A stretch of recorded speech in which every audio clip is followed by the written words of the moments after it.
ময়মনসিংহে জুলাই যোদ্ধা ও পরিবহন শ্রমিকদের দ্বন্দ্বে ঢাকা ময়মনসিংহ সড়কে দূরপাল্লার বাস চলাচল বন্ধ রয়েছে। এদিকে রাত ৮টার মধ্যে ধর্মঘট প্রত্যাহার করা না হলে কাল থেকে বৃহত্তর আন্দোলনের ডাক দিয়েছে বৈষম্য বিরোধীরা। এ বিষয়ে আরও জানাতে ময়মনসিংহ শহর থেকে যুক্ত আছেন সহকর্মী ইমতিয়াজ আহমেদ। ইমতিয়াজ, দূরপাল্লার বাস চলাচলে কোনো সিদ্ধান্ত হয়েছে কিনা জানাবেন, আর বৈষম্য বিরোধীরা এ বিষয়ে কি বলছেন?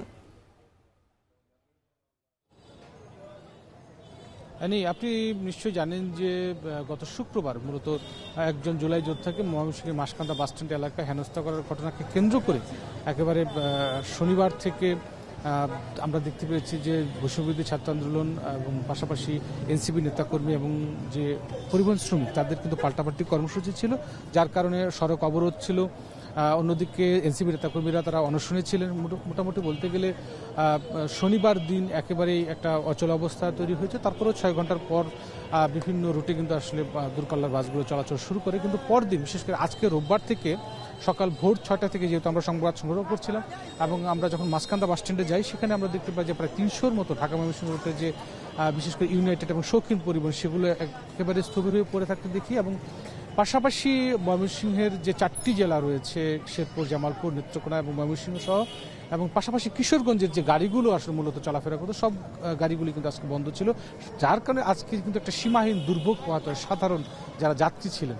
এবং পরবর্তীতে আমরা দেখতে পেরেছি যে যেভাবে পেরেছে, যেহেতু রোববার ছিল, যেভাবে পেরেছে আসলে লেগুনা, সিএনজি, অটোরিকশা, মাহিন্দ্র, যেভাবে পেরেছে বেশি ভাড়া দিয়ে তারা ঢাকার দিকে তারা গিয়েছেন। এবং তার পরবর্তীতে যেটা আমরা মূলত দুপুরের পরে ময়মনসিংহ জেলা প্রশাসক মফিদুল আলমের সঙ্গে আমরা দেখা করেছি, সেখানে আসলে জানতে চেয়েছিলাম যে আসলে কোনো সমাধানের পথ রয়েছে কিনা। এবং তিনি যেটা বলেছেন যে আসলে কেন আজকে পরিবহন মালিক সমিতি তারা আজকে এইভাবে ধর্মঘট ডেকেছে বা তাদের কর্মসূচি দিয়েছে কোনো গাড়ি চলবে না, সেটি আসলে তিনি তাদের বোধগম্য নয়। কেননা তিনি 2 দিন আগে এই জিনিসটির একটি ফয়সালা করেছেন যে মূলত যে আওয়ামী নেতার যে ময়মনসিংহের ইউনাইটেড পরিবহনের যে 16টি বাস, সেটি বন্ধ রাখা হবে।